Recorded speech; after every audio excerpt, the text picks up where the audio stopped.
다만 내가 말하려고 하는 바는 이것이니 곧 인색하게 뿌리는 자는 또한 인색하게 거둘 것이요 풍성하게 뿌리는 자는 또한 풍성하게 거두리라는 것이라.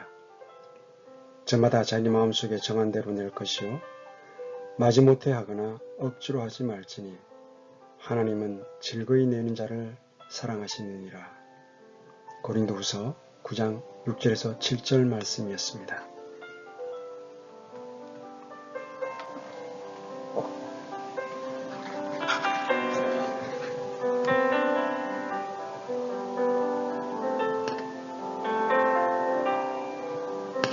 헌금을 화두로 삼을 때 대개 11조가 주요한 이슈가 되므로 특별히 11조에 대해 자세히 살펴보도록 하겠습니다. 편견 없이 성경 전체를 살펴본 뒤 성경의 원칙에 따라 우리 양심이 이끄는 대로 하나님께 희생의 헌금을 드리면 하나님께서 이를 기쁘게 받으시고 우리 필요를 흡족히 채워주실 것을 확신합니다. 헌금과 관련된 글을 쓰거나 설교하는 것은 돈과 연관된 문제이므로 대단히 민감한 일입니다. 한편 이에 대한 저희 언급이 다른 목회자들이나 성도들에게 행여 거침이 될 수도 있기에 부담이 되기도 합니다.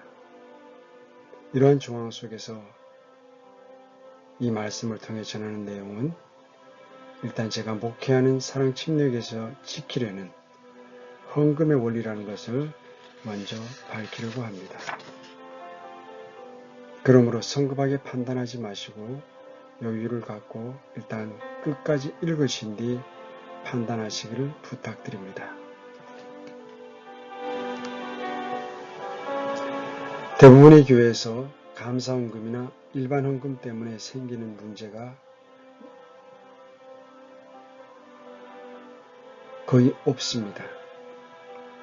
많은 성도들에게 부담으로 작용하는 것은 헌금 중 가장 큰 부분을 차지하는 11조입니다. 인터넷 공간에서도 교회의 비리나 부조를 이야기할 때 언제나 11조가 빠짐없이 언급됩니다. 이제부터 제가 말씀드리는 것은 구약시대 율법하에서의 11조입니다. 과연 신학시대 성도들이 그런 구약의 11조를 반드시 드려야 하는지, 드리지 않아도 되는지, 드리지 않는다면 어떤 식으로 헌금을 해야 하는지 많은 성도들이 궁금해하기에 11조를 중심으로 말씀을 전하고자 합니다. 최근에 어느 형제님하고 이야기를 나누었습니다. 그 형제님이 다니던 교회에서는 목사님이 1년에 서너 차례 말라기서 3장 8절에서 10절을 본문으로 해서 설교를 한 뒤 집사 형제들이나 다른 리더들이 보는 데서 성도들을 앞으로 나오게 하고 일렬로 세운 뒤 바로 그 자리에서 11조 서약을 하게 한다고 합니다. 물론 이것은 이단 성향의 교회 생활은 극단적 사례라고 생각합니다. 그런데 꼭 이 정도는 아니더라도 목사가 강단에서 얼굴을 붉혀가며 11조를 내지 않는 것은 하나님의 것을 강도질하는 것입니다. 라고 설교하는 것은 쉽게 볼 수 있는 일입니다. 목사들이 말라기서 3장을 본문으로 택하기만 하면 음성을 높여 성도들을 짓누르곤 하는데 사실 이것은 누가 봐도 신약 성경에 없는 행태입니다. 목사의 직무를 수행하는 사람들이 그러한 방식으로 성도들을 위협하는 것은 신약 성경이 보여주지 않는 사례입니다. 베드로전서 5장 1절에서 4절 말씀입니다. 너희 가운데 있는 장로들에게 권면하노니 나 역시 장로요 그리스도의 고난의 증인이요 또한 앞으로 나타날 영광에 참여할 자니라. 너희 가운데 있는 하나님의 양떼를 먹이고 감독하되 억지로 하지 말고 자진해서 하며 더러운 이익을 위해 하지 말고 오직 준비된 마음으로 하며 하나님의 상속 백성 위에 주인처럼 군림하지 말고 오직 양떼에게 본이 되라. 그리하면 목자장께서 나타나실 때에 너희가 사라지지 아니하는 영광의 관을 받으리라. 목사들의 이 같은 강압적이고 몰상식적인 태도가 오히려 성도들로 하여금 11조에 대해 의문을 품게 하는 것은 아닌가 하고 저는 생각합니다. 이럴 때 성도들은 교회나 목사가 억지로 돈을 갈취한다고 생각하는 것 같습니다. 우선 저는 고린도후서 9장 말씀, 즉 내가 말하려는 바는 이것이니 곧 인색하게 뿌리는 자는 또한 인색하게 거둘 것이요 풍성하게 뿌리는 자는 또한 풍성하게 거두리라는 것이라.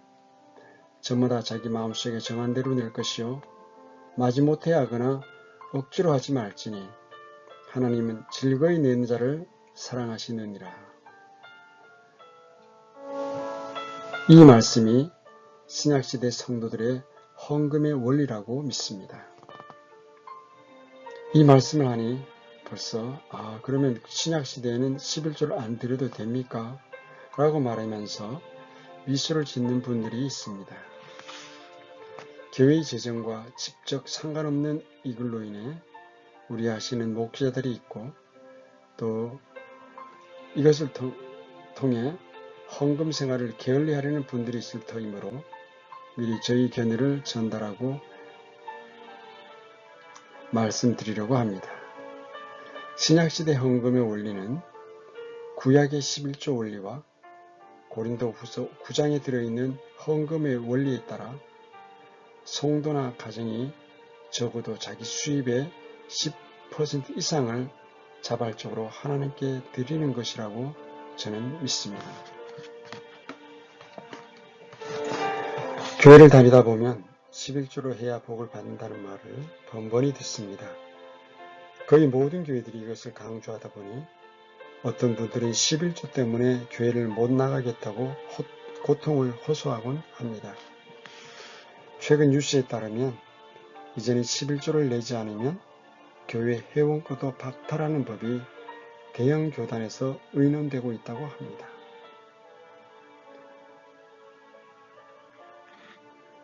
국내 최대 기독교 고단 가운데 하나인 대한예수교 장로회 총회 합동 교단 설립 100주년을 맞아 가처분 소득의 10% 헌금으로 내는 11조 의무강조 교단 헌법 개정안 논의 중인 사실이 드러나 누리꾼들이 분노하고 있다. 이 같은 소식에 누리꾼들은 돈 없으면 하나님도 못 믿나, 11조를 안 내면 교인 자격 박탈이라고, 목회자 자격부터 박탈해라. 11조 안 내는 교회는 자격 정지라니 어처구니가 없다. 11조가 자격유지 회비냐? 누가 누구의 자격을 박탈하겠다는 것이지? 라는 반응을 보였습니다. 대한예수교회 장로회 총회는 최근 가처분 소득의 10%를 헌금으로 내는 11조를 하지 않는 교인에 대해 교인 자격을 중지시키는 법안을 포함한 교단 헌법 개정안을 논의하고 있다. 교인 자격이란 교회 장로, 권사 등에 대한 선거에 참여할 수 있는 권리 등을 뜻한다. 교단 헌법 개정안은 2013년 9월에 있을 총회에서 지방에서 올라오는 대의원들 앞에 개정안을 내놓고 본회의를 통과하면 노회 투표를 한 뒤 3분의 2 이상이 동의하면 국무총회 등을 거쳐 확정되는 것으로 알려졌다. 개정안의 확정은 짧게는 2년, 길게는 3년도 걸리는 것으로 전해졌다. 대한예수교 장로회는 기독교 장로교의 대표적 중도 교단으로 1912년 9월 평양신학교에서 조선 예수교 장로회 총회를 결성하면서 교단으로 정식 출범했다. 현재 전국에 5만여 개의 교회와 200만 명의 교인이 소속돼 있다. 머니투데이 2013년 8월 12일 11조 안 내면 교인 자격 중지, 누리꾼, 목회자부터 박탈이라는 내용에서 발췌한 내용입니다. 이에 대해 그 교단에 속한 한 양심적인 목사님은 11조로 교인 권리 중지시키다니라는 제목으로 다음과 같이 글을 썼습니다. 이와 같은 현실적 상황에서 헌법 전면개정위원회가 목사의 자격이나 징계, 세습방지 등에 관한 법률에 더 신경을 쓰기보다는 11조 헌금으로 교인의 자격을 엄격하게 규제하자는 행위는 예수님 당시 바리새인들이 율법의 정신과 원리를 모른 채 자기들이 만들어 놓은 갖가지 법과 규율을 예수님의 말씀보다 더 앞세워 사람들을 괴롭혔던 것과 별 다를 바가 없다. 더군다나 지난 7월 18일 전국 노회장들을 소집한 공청회에서 이 개정안을 선보였는데도 이의를 제기하거나 조치를 취하지 않고 오히려 교단신문에서는 시대 변화에 맞게 헌법 전면 개정 작업이 순조롭게 잘 진행되고 있다고 보도하고 있으니 더욱 놀라울 뿐이다.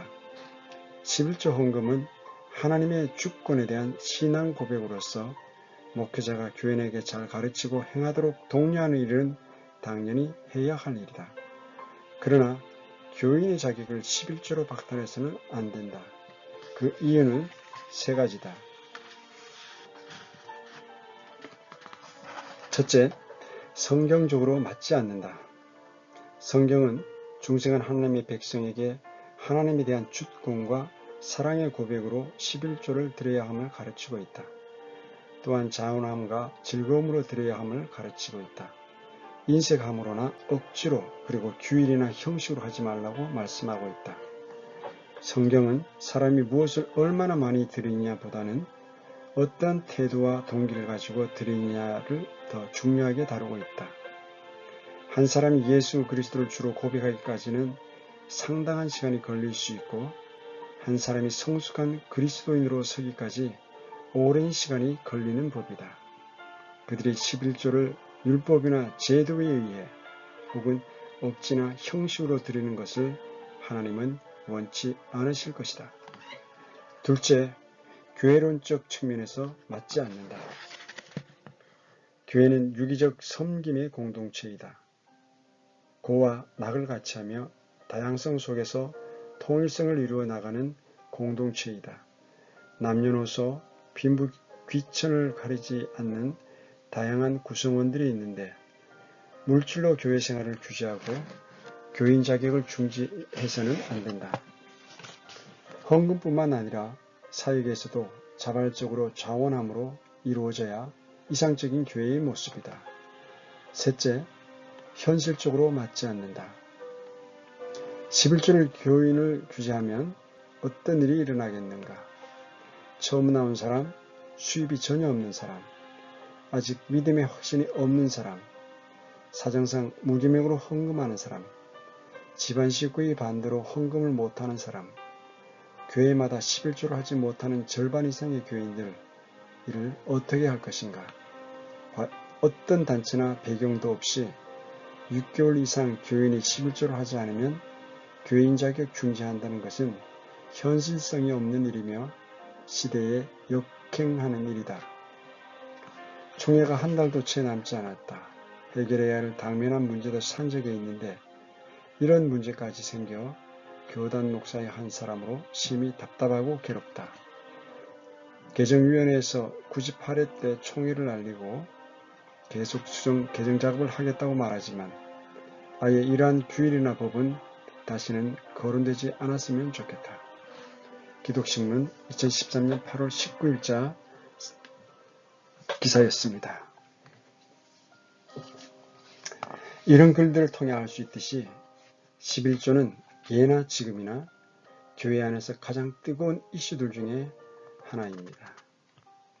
그러면 도대체 성경은 11조에 대해 무엇라고 말합니까? 사람들의 수만 가지 의견이 있다 할지라도 오직 하나님의 말씀만이 단 하나의 정확한 답을 주므로 11조에 대해서도 성경을 살펴보는 것이 가장 중요합니다. 11조는 영어로 타이드라고 하는데 이 단어는 10분의 1을 바친다는 뜻 외에 다른 의미를 갖고 있지 않습니다. 성경에서 최초로 11조를 드린 사례는 창세기 14장에서 아브라함이 멜기세덱에 드린 사례입니다. 히브리서는 그 기사를 언급하면서 다음과 같이 말합니다. 아브라함도 모든 것의 10분의 1을 그 멜기세덱에게 주었느니라.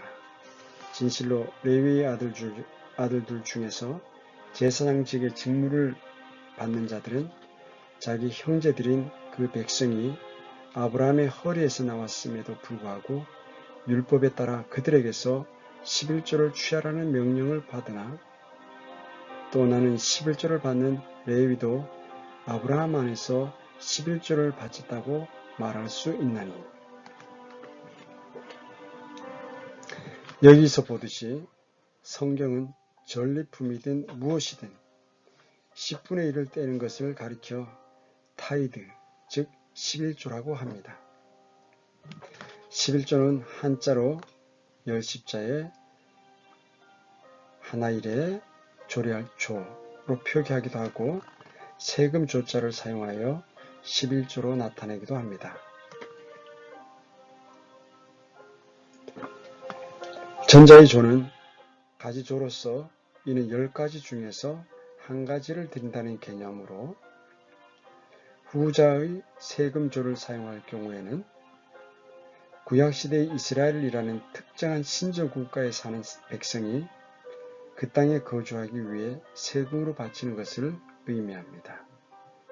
현재에도 독일 같은 국가는 국민들의 월급에서 자동으로 11조를 공제해 갑니다. 독일 국민은 그 금액을 보낼 교회만 지정합니다. 이런 경우에 11조의 조는 세금을 의미하는 것이 됩니다. 이제는 구약의 11조가 어떤 용도와 방식으로 집행되었는지 살펴보고자 합니다. 미리 결론을 드리자면 아브라함이 단 한 번 멜기세덱에 바친 11조는 자기의 전리품 중에서 10분의 1을 떼어 하나님의 제사장에게 드린 것입니다. 그러므로 이것은 자발적으로 드린 것입니다. 그러나 BC 1491년경에 시내산에서 모세를 통해 율법을 받은 이스라엘에게는 11조가 그 신정국가에서 살기 위한 필수 요건이 되었습니다. 즉 그들에게는 강제로 11조가 부과되었습니다. 율법 수요 이후에는 제사장과 레위 사람들 같이 전적으로 하나님의 일을 하는 사람들이 구분되었으므로 11조가 없으면 이들이 안전적인 삶을 영위할 수 없었습니다. 우리가 꼭 기억해야 할 것은 율법 수요 이후의 이스라엘은 신정국가라는 점입니다. 즉 이스라엘은 하나님께서 직접 혹은 대리자를 통해 통치하는 국가이며 이스라엘 백성은 이러한 국가의 국민입니다. 그러므로 누구든지 그 나라 안에 살면서 이스라엘 시민권을 유지하려면 반드시 11조를 드려야 했습니다. 만일 이를 거부한다면 이스라엘 연방국가 밖으로 나가야 했습니다. 그러므로 모세의 율법 이후의 11조는 강제로 부과되는 세금의 11조였습니다.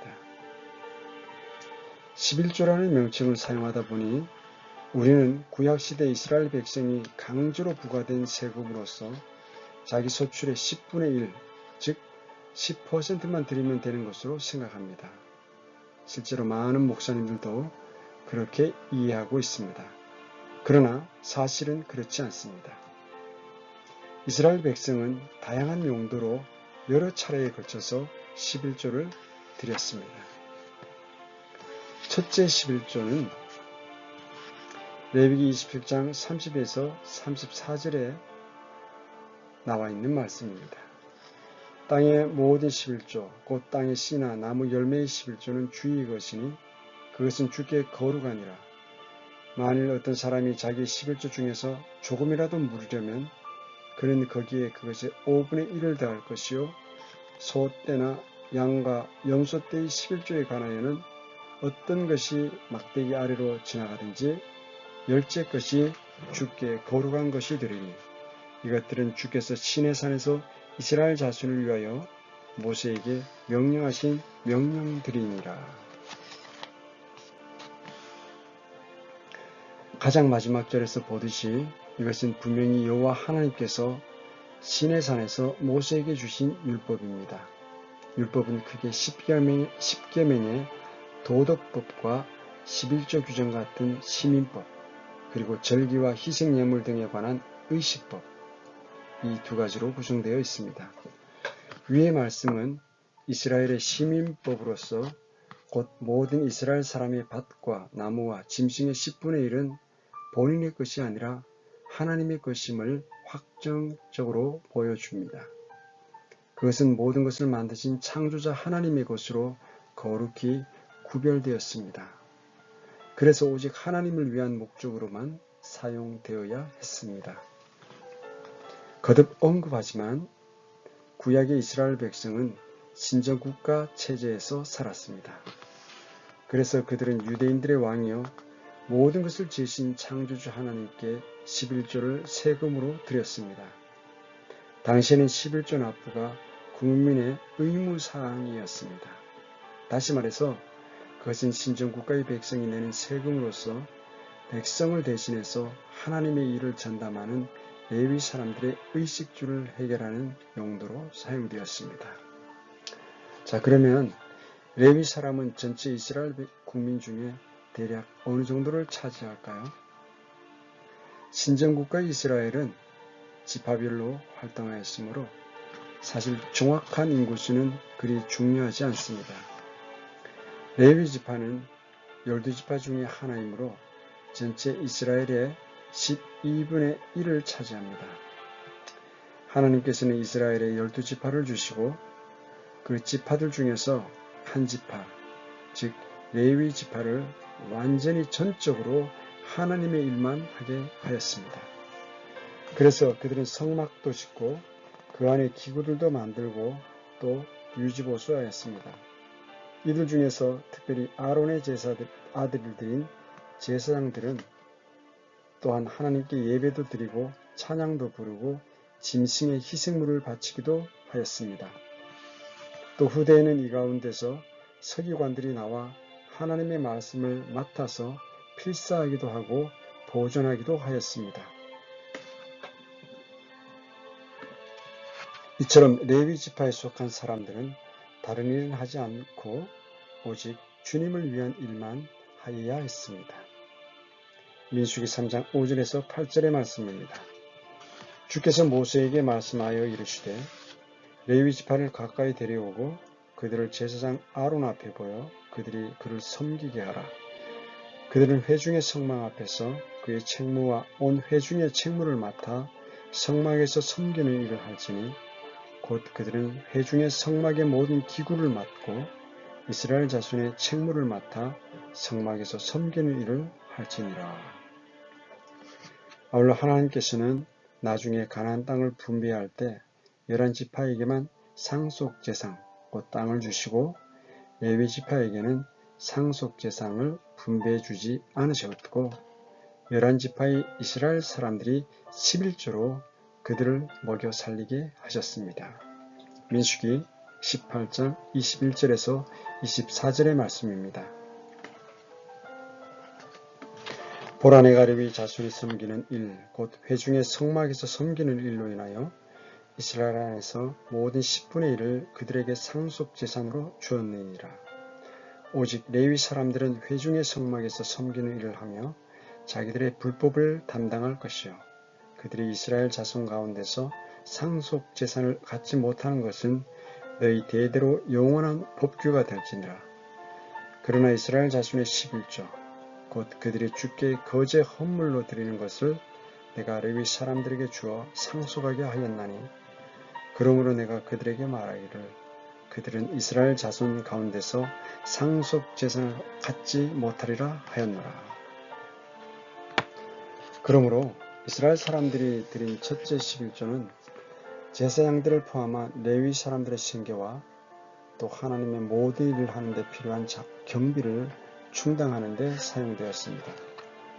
이 모든 필요를 위해 모든 이스라엘 사람은 신정국가의 일원으로서 세금의 명목으로 10분의 1을 드렸습니다. 한편 사무엘기상 8장 15절에서 17절을 보면 후대에는 왕이 국가를 통치하기 위해 필요한 돈의 일부도 11조를 통해 충당할 수 있도록 규정이 마련되기도 했습니다. 이스라엘 사람은 누구나 조상 대대로 물려받은 상속재산의 땅을 소유하였습니다. 그러므로 원칙적으로 그들은 그 땅에서 나는 산물, 곡식, 채소, 과일 등의 10분의 1을 갖다 드려야 했습니다. 그런데 만일 당사자가 이런 소출의 10분의 1을 돈으로 바꿔서 드리려고 하면, 즉 물으려고 하면 그는 레위기 27장 31절에 있는 대로 원래의 11조에다가 5분의 1을 더해야만 했습니다. 한편 레위 사람들은 백성으로부터 11조를 받은 뒤 거기서 10분의 1을 떼어 제사장들의 생계를 위해 그들에게 주었습니다. 이런 과정을 통해 구약의 신정정치 체제에서 하나님의 일을 하는 사람들은 의식주에 대한 걱정 없이 전적으로 하나님의 일만 감당할 수 있었습니다. 그러므로 율법 시대에는 이 11조가 강제적으로 모든 이스라엘에게 부과된 세금이었고, 이 11조는 정확히 모든 소출의 10%였습니다.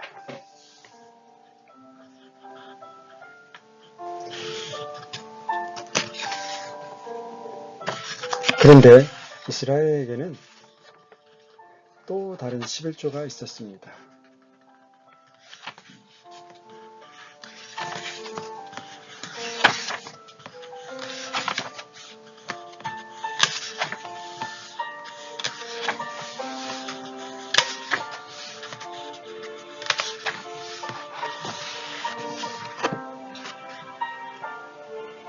그것이 바로 둘째 11조입니다. 자, 이 11조는 굉장히 많은 시간 우리가 함께 연구해야 될 주제입니다. 자, 그러므로 오늘은 첫째 11조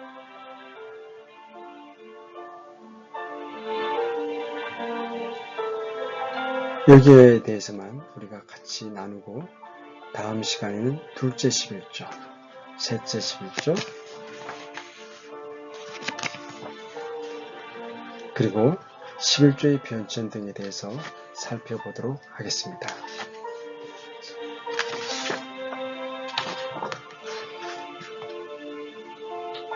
오늘도 귀한 시간에 함께 해주셔서 감사드립니다. 다음 시간 둘째 11조에서 다시 만나 뵙도록 하겠습니다. 감사합니다. 평안하십시오.